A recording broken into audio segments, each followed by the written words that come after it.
Guys, and welcome to the first episode of the all-wheel drive EP3 Type R. Today I'm going to go through the rear trailer arms, the differences between the DC5, the EP3 and the CRV. The DC5 and the EP3 Type R have the same trailer arms, the same hub, all of the same alignments, bolts, all the same. On the CRV, these two are positioned in a different area. I'll show you now in a few minutes when I disassemble it. Rear trailer arms are the same size as the EP3 and the DC5. There they are there. Wrong way around. Upper control arms of the DC5 and EP3 are the same. With the upper control arms on the CRV, the rear subframe sits a bit more forward with the diff. So if you can see, it's at a little angle and this is dead straight. So that's one problem with the upper control arm, because the upper control arm on the car wants to sit straight, bolting straight in like this. But with this it sits at an angle, kicked out like that. If you can see the angle there, with no exaggeration, see a straight on view of it. That's the first problem I've encountered when I put them on. And I'll also show you that you must have adjustable upper control arms, and I'll show you why in a few minutes. So also what I found out on the CRV is that I've measured up all the bolt holes for the shock mount for here. This is on the DC5 one, and same as the EP3, the bolt hole is here, and on the CRV it was higher because it's a Jeep, so I had to lower it. So this is the first thing I was trying to see if I could make this work.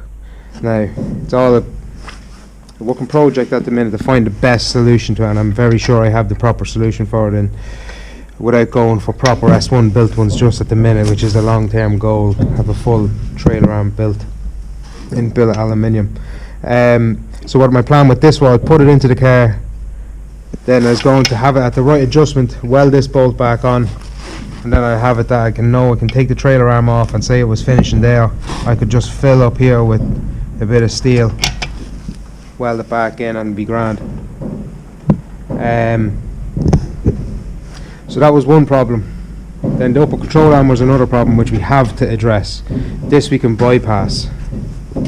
So the other difference is that the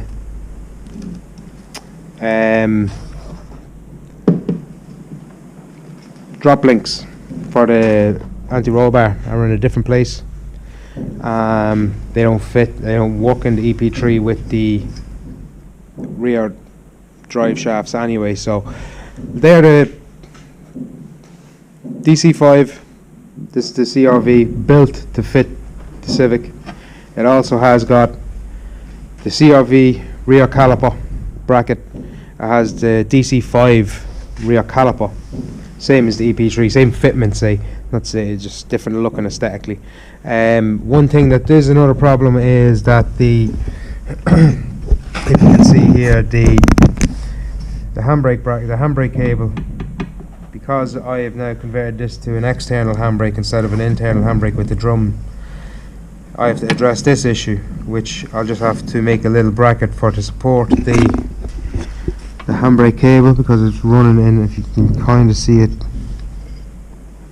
it runs into this bolt in that here. So, and also the bolt up here isn't lining up, so we have to make that little bracket to work with the external handbrake, which isn't a big issue, it's just a bit of cutting and welding. But let's go out and have a little look at the Civic, and we will see the thing with the issue with a full-on CRV trailer arm in it. This is the problem I'm having. By the way, there's the car in an awful need of a respray. It's a work in progress. A bit windy here. So this here is the full CRV trailer arm, all set up ready to rock and roll. I could leave it the way it is if I really wanted to, and weld the bolt in the shock just like I mentioned inside. One problem I'm having is, let's say I can fit 2 fingers here. You go to the front of the other side, you can fit 3 fingers. So the wheel is set forward, because of the issue with the hook being in a different spot with the two welds, which I'll break down and I'll show you in a minute or so. Also the wheel sits at such a mad angle down to must have an upper control arms, upper adjustable control arms, say, to bring the wheel out with the camber. So that's one other problem that you'll have, but you have to get them, which isn't a big issue. If you're going four-wheel drive or all-wheel drive, you say, it's not a massively big issue. Have to expend an extra, what, €150 or so on a set of adjustable camber arms. Here's the Civic anyway, the engine bay of it. It is silver at the minute, you see this stay in the car from lying up so long, like. But here's the engine. Put up that. There's an ITG Maxigen induction kit that's going to sell that now very, very soon. Anybody who's interested in it, don't be afraid to make an offer. If you can see the diff down there, there's the diff. Four-wheel drive gearbox is in. Then we have the rear diff carrier, the CRV low control arms, all the CRV drive gear in it. You can see the drive shaft. Yeah, going to get it full assembled. The plan of attack with this car is fully assemble it, get all of the stuff like manipulated into place and get everything welded up that needs to be welded up, like the tunnel and all, and then strip it all down. I've got all new Exo Racing's after supplying me with a full bush kit, Super Pro bush kit for it, so I'm going to get all of the whole suspension out of it, rebush everything, paint everything, sandblast and paint everything, sandblast and paint underneath the car, seam sealer again if it needs it, paint the engine bay, paint the whole engine, paint everything really pretty much. I just want to have a nice mint looking car. Like, I don't really want to really drive it too much, to be fair, until it's road legal. I want it as a full road legal car. Like, so these bars here I made actually a little while ago just for the crack because of COVID. I was doing nothing, so I was going to sell those as well, like just a support bar the whole way across, and it goes the whole way across there, painted any colour you wanted to, like, do you know what I mean? Also got myself a nice wee hydraulic handbrake. I can't remember the name of the company that got me that. I got it off eBay anyway. Savage deal. Willwood 0.7, isn't it? 0.7, yeah. Brake. Oh, there's the phone ringing.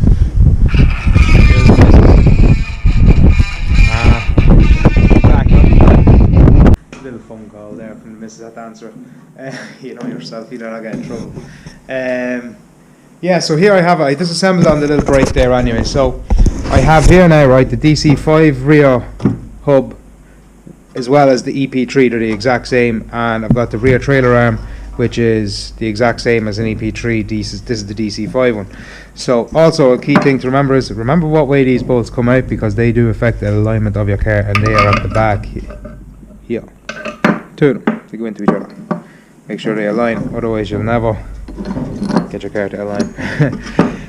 And this is the CRV built to go into the Civic. There's the rear trailer arm.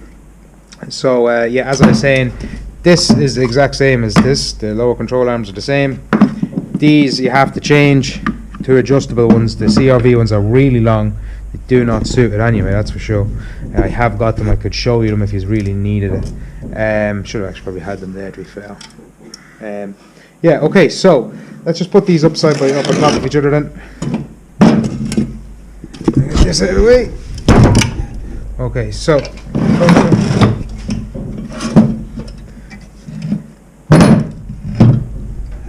okay, so if you look down, this is the DC5, this is the CRV. You can see the DC5 one and the EP3 one is a little bit ahead here, this way a little bit more, and then this one needs to come forward this way a little bit more, or so. Is that the way it is?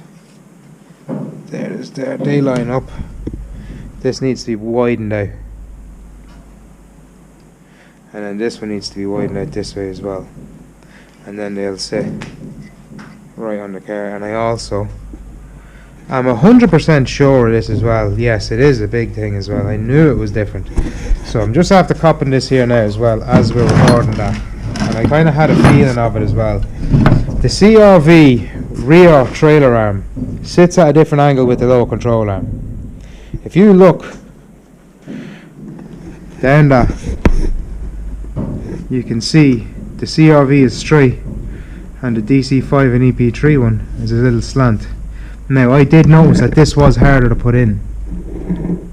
I thought it was a very hard thing, and the bushing was at an angle, so I'm actually very happy moving forward and saying that I'm going to use a DC5/EP3 rear trailer arm modified to suit the CRV rear hub, which I think personally is the better way to go about it, because it fixes the alignment issue with the wheel sitting too far forward.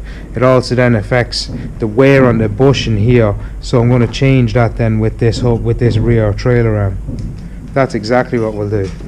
So then we'll just show you then with the CRV rear trailer arm. Let's just move this a little bit more. Let's get this around. Okay, so the CRV rear hub onto the DC5. You can see there's a bit of a difference in it fitting, so a little bit of modifying to be done there on that, which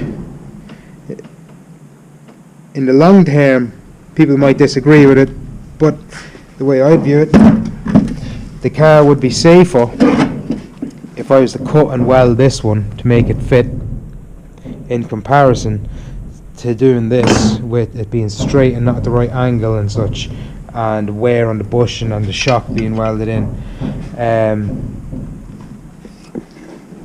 It's an engineering shop enough to an extent, you know, so there's no problem in welding it. So yeah, that's what we'll do. We're going to move forward by just using the rear. I'm going to do it anyway on my build. I'm going to do the DC5 EP3 rear trailer arm. I'm going to use the CRV hub. I'm going to use, I'll eventually get nice shiny purple or such a colour lower control arms, and then I'll get an adjustable upper control arm. That's next on the agenda, to get one of those, or get a pair of those, and then possibly before I go and get the adjustable camber arms, I want to just check and see and scout the internet. Is there anything in the form of an angle that will compensate that would compensate the straight to the angle? Again, I'll show it. So there it is. There it is, sitting nice and straight, and then there it is there, like so. There's a bit of an angle in it, so it's either try and find something with a bend in it that accommodates what I need and fits the car. It's either that, get here modified in such a way that it'll accommodate it by bending it or cutting it and re-welding it or so. We'll cross that bridge when I get there. As I say, I'm just not there at that bridge yet. My main concern is get the hubs and all in a way that they're in on the car, that the alignment is right, and that there's no wheel sitting forward, and it looks right. It looks like a proper driving car that's not meant to have a four-wheel drive slapped into it, like, you know. So I want to have this car like that. It's as close to factory as possible, with, like, I know it's going to have the exception of a fuel cell in it and like just a few other little bits and pieces like the hydraulic handbrake and things like. But I don't want people to look and say like, oh, it's kind of on a sleeper to an extent. But that's the idea of it anyway. Like, you know, and just hopefully drive it once or twice anyway and enjoy it. Like, you know, it's all about getting it and enjoying it. So that's the video anyway that I can give you on the rear trailer arms on the CRV, DC5 and the EP3. So take from it what you like. That's what I got from it. Take it with a pinch of salt if you like. It is what it is. But yeah, thank you very much for giving it the watch. I know it's a little bit rough and ready at the minute, and just trying to get the swing of it, to be honest with you, and kind of just like try to see if it works for me and all this, like to do it, like, you know. So I appreciate the followers on Instagram, and if you can spread the word, it'd be great, like, do you know what I mean? And we'll try and build this up into a really good build that I'll document a lot of stuff, like, and when I bring the car back in, I'll video it all being disassembled and all that, and any modification that's been done to the car so far, I will be videoing it. It hasn't been too much. I just had to adjust with the gentle persuader of a hammer.